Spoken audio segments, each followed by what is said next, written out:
Genesis chapter 8, kapitulo 1, paingon sa 22. Miundang ang lunok.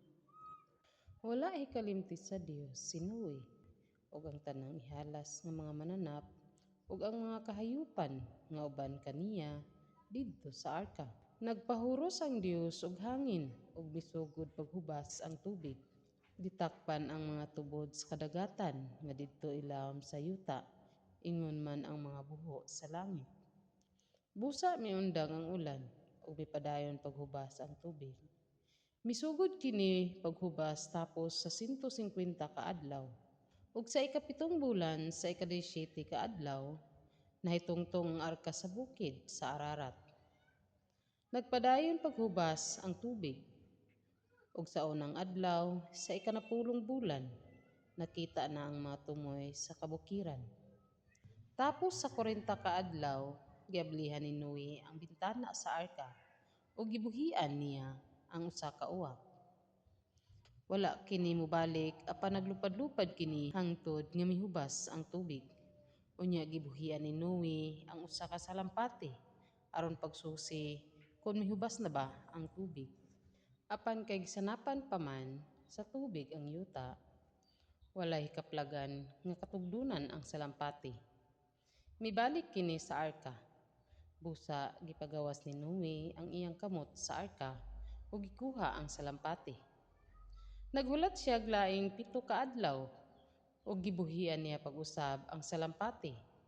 Sa pagkasawom-sawom na, mibalik kini kaniya nga nagtangag og lunhawng dahon sa kahoyng olibo. Sa ingon ni ana, nasayran ni Noe nga mihubas na gayud ang tubig. Unya nagulat pa gayud si Noe og laing 7 ka adlaw. Ug gibuhian na usab niya ang salampati ug wala na kini mobalik. Sa 601 na ang panuigo ni Noe, sa unang adlaw sa unang bulan, mihubas na gayud sa hingpit ang tubig. Human niya makuha ang atop sa arka, milantaw si Noe ug nakita niya nga uga na ang yuta. Sa ika-27 ka adlaw sa ikaduhang bulan, namala na gayud ang yuta. Unya ang Dios miingon kang Noe, kawas na sa arka uban sa imong asawa ug mga anak ug sa ilang mga asawa. Pagula usab ang tanang mananap, ang mga langgam, mga kahayupan ug ang tanang gagmayng mananap aron mosanay sila sa tibuok kalibutan. Busa mikawas si Noe uban sa iyang asawa ug mga anak ug sa ilang asawa.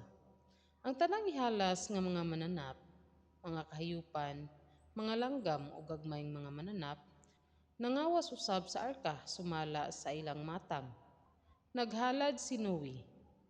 Si Noe nagbuhat og halaran alang sa Ginoo. Ug mikuha siya usa sa matag-matang sa mga mananap nga malinis ug sa mga langgam ug gisunog niya kini ingon nga halad.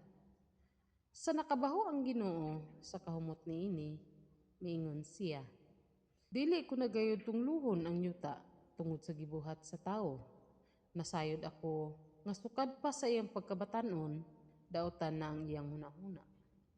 Dili ko nagayod laglagon ang tanang binuhat nga buhi, ingon sa ako nang nabuhat. Samtang ania pa ang kalibutan, may panahon sa tingtanom o panahon sa ting-ani. May tingtugnaw ug may ting-init.